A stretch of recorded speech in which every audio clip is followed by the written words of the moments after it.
Hello friends, ಎಲ್ಲರಿಗೂ ನಮಸ್ಕಾರ. Welcome back to our channel VS info kitchen. ಸಿರಿಧಾನ್ಯದಲ್ಲಿ ಒಂದಾದ ನವಣೆ ಅಕ್ಕಿಯಿಂದ ಇವತ್ತು ದೋಸೆ ರೆಸಿಪಿನ ಶೇರ್ ಮಾಡ್ತಿದ್ದೀನಿ. ಇದು ಡಯಟ್ ಮಾಡೋರಿಗೆ ಕೂಡ ತುಂಬಾ ಒಳ್ಳೆಯದು. ಇದರಲ್ಲಿ vitamin A, vitamin E, vitamin B6, B12 ತುಂಬಾ ಹೇರಳವಾಗಿ ಇರುತ್ತೆ. ನವಣೆ ಅಕ್ಕಿನ ಇಂಗ್ಲೀಷಲ್ಲಿ ಫಾಕ್ಸ್ಟೈಲ್ ಅಂತ ಕರೀತಾರೆ.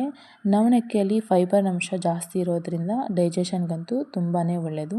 ಡಯಾಬಿಟಿಸ್ ಪೇಷಂಟ್ಸು ಈ ನವಣೆ ಅಕ್ಕಿನ ಬಳಸೋದ್ರಿಂದ ರಕ್ತದಲ್ಲಿ ಇರುವಂತಹ ಸಕ್ಕರೆ ಪ್ರಮಾಣನ ನಿಯಂತ್ರಣೆ ಮಾಡಲಿಕ್ಕೆ ಈ ನವಣೆ ಅಕ್ಕಿ ಸಹಾಯ ಮಾಡುತ್ತೆ. ಬನ್ನಿ ಈಗ ರೆಸಿಪಿನ ಶುರು ಮಾಡೋಣ.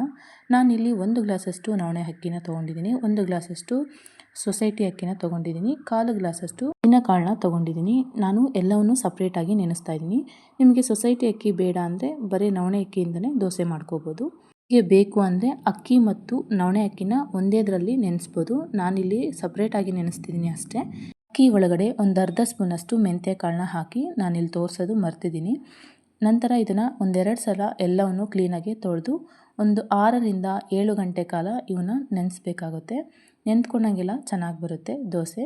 ಈಗ ನೆಂದ್ಕೊಂಡಾಗಿದೆ. ಈಗ ಓಪನ್ ಮಾಡಿ ತೋರಿಸ್ತಾ ಇದ್ದೀನಿ ನೋಡಿ. ಮಿಕ್ಸಿ ಮಾಡ್ಕೊಳ್ಳೋಕ್ಕೂ ಮುಂಚೆ ಒಂದು 1/4 ಗ್ಲಾಸಷ್ಟು ನಾವು ಅವಲಕ್ಕಿನ ನೆನೆಸಿ ಇಟ್ಕೋಬೇಕು. ಇಲ್ಲಾಂದರೆ ಅನ್ನ ಹಾಕ್ತೀವಿ ಅಂದರೆ ಅವಲಕ್ಕಿ ನೆನೆಸೋದು ಬೇಡ. ನಾನಿಲ್ಲಿ ಅಕ್ಕಿ ಮತ್ತು ನವಣಕ್ಕಿನ ಒಂದೇ ಸರಿ ಮಿಕ್ಸಿಗೆ ಹಾಕ್ತಾ ಇದ್ದೀನಿ. ಸಾಫ್ಟಾಗಿ ತರಿ ಇಲ್ಲದೆ ಮಿಕ್ಸಿ ಮಾಡ್ಕೊಳ್ಳಿ. ಜಾಸ್ತಿ ನೀರು ಹಾಕಕ್ಕೆ ಹೋಗಬೇಡಿ. ಮಿಕ್ಸಿ ಮಾಡುವಾಗ ಜಾಸ್ತಿ ನೀರು ಹಾಕಿದರೆ ತೆಳುವಾಗುತ್ತೆ, ದೋಸೆ ಅಷ್ಟು ಚೆನ್ನಾಗಿ ಬರೋದಿಲ್ಲ. ನಾನಿಲ್ಲಿ ಎಲ್ಲನೂ ಮಿಕ್ಸಿ ಮಾಡ್ಕೊಂಡಾಗಿದೆ. ಈಗ ಉದ್ದಿನಬೇಳೆನ ಸಪ್ರೇಟಾಗಿ ನಾನು ಮಿಕ್ಸಿಗೆ ಹಾಕ್ತಾಯಿದ್ದೀನಿ. ಈಗ ನೋಡಿ, ಸ್ವಲ್ಪ ಅನ್ನನ ನಾನು ಮಿಕ್ಸಿಗೆ ಹಾಕ್ತೀನಿ. ನೀವು ಅನ್ನದ ಪ್ಲೇಸಲ್ಲಿ ಅವಲಕ್ಕಿನ ನೆನೆಸಿ ಹಾಕ್ಕೋಬೋದು. ಈಗ ಅದನ್ನು ರುಬ್ಕೊಂಡಾಗಿದೆ. ನಾನಿಲ್ಲಿ ಗಟ್ಟಿಯಾಗಿ ರುಬ್ಕೊಂಡಿದ್ದೀನಿ. ಇದನ್ನು ಒಂದು ಸಲ ಚೆನ್ನಾಗಿ ಮಿಕ್ಸ್ ಮಾಡಿಕೊಂಡು 6ರಿಂದ 7 ಗಂಟೆ ಕಾಲ ಇದನ್ನು ಫರ್ಮೆಂಟೇಷನ್ ಆಗಲಿಕ್ಕೆ ಬಿಡಬೇಕು.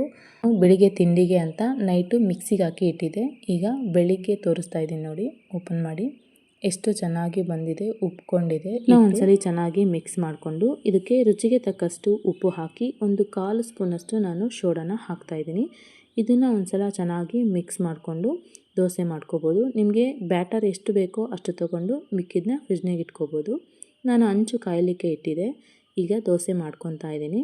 ಒಂಚೂರು ಅಂಟ್ಕೊಳೋದಿಲ್ಲ ದೋಸೆ ಹಂಚಿಗೆ, ಅಷ್ಟು ಚೆನ್ನಾಗಿ ಬರುತ್ತೆ ದೋಸೆ. ನೀವು ಮಿಕ್ಸಿ ಮಾಡ್ಕೊಂಡ ನಂತರನೇ ಮಾಡ್ಕೋಬೋದು ದೋಸೆ, ಆದರೆ ಅದು ಅಷ್ಟೊಂದು ಚೆನ್ನಾಗಿರಲ್ಲ ದೋಸೆ. ನೀವು ಫರ್ಮೆಂಟೇಷನ್ ಮಾಡಿದ್ರೇ ಚೆನ್ನಾಗಿರುತ್ತೆ ದೋಸೆ. ಅದಕ್ಕೆ ಒಂದು ಸ್ವಲ್ಪ ಎಣ್ಣೆ ಹಾಕಿ ಮೀಡಿಯಮ್ ಫ್ಲೇಮಲ್ಲೇ ಇಟ್ಟು ರೋಸ್ಟಾಗಿ ಬೇಯಿಸ್ಕೊತಾ ಇದ್ದೀನಿ. ನಾನಿಲ್ಲಿ ಒಂದು ಸ್ವಲ್ಪ ಫೋಲ್ಡ್ ಮಾಡಿ ತೋರಿಸ್ತಾ ಇದ್ದೀನಿ ನೋಡಿ, ಎಷ್ಟು ಕ್ರಿಸ್ಪಿಯಾಗಿ ಬಂದಿದೆ ಅಂತ. ನವಣಕ್ಕಿಯಿಂದ ಮಾಡಿದ್ದಾರೆ ಅಂತ ಅನಿಸೋದಿಲ್ಲ, ಅಷ್ಟು ಚೆನ್ನಾಗಿರುತ್ತೆ. ಟೇಸ್ಟ್ ಮಾತ್ರ ತುಂಬ ಚೆನ್ನಾಗಿತ್ತು. ನಾನು ಇನ್ನೊಂದು ದೋಸೆನ ಕೂಡ ಮಾಡಿಕೊಂಡು ತೋರಿಸ್ತಾ ಇದ್ದೀನಿ ನೋಡಿ. ತುಂಬ ಕ್ರಿಸ್ಪಿಯಾಗಿ ಟೇಸ್ಟಿಯಾಗಿ ಬಂದಿದ್ದು ದೋಸೆ. ಫ್ಯಾಮಿಲಿ ಎಲ್ಲ ತುಂಬ ಇಷ್ಟಪಟ್ಟು ತಿಂದರು. ನಾನು ದೋಸೆಗೆ ಕಾಂಬಿನೇಷನ್ ಆಗಿ ಕಡಲೆ ಕೊಬ್ಬರಿ ಚಟ್ನಿ ಮತ್ತು ಕೆಂಪು ಚಟ್ನಿನ ಮಾಡಿದ್ದೆ. ತುಂಬ ಟೇಸ್ಟಿಯಾಗಿ ಇತ್ತು ಎರಡು ಚಟ್ನಿನೂ. ರೆಸಿಪಿ ನಿಮಗೆ ಇಷ್ಟ ಆದರೆ ಪ್ಲೀಸ್ ಒಂದು ಲೈಕ್ ಮಾಡಿ, ಶೇರ್ ಮಾಡಿ, ಕಮೆಂಟ್ ಮಾಡಿ. ತಪ್ಪದೇ ನನ್ನ ಚಾನಲ್ನ ಸಬ್ಸ್ಕ್ರೈಬ್ ಮಾಡಿ. Thank you for watching. Bye.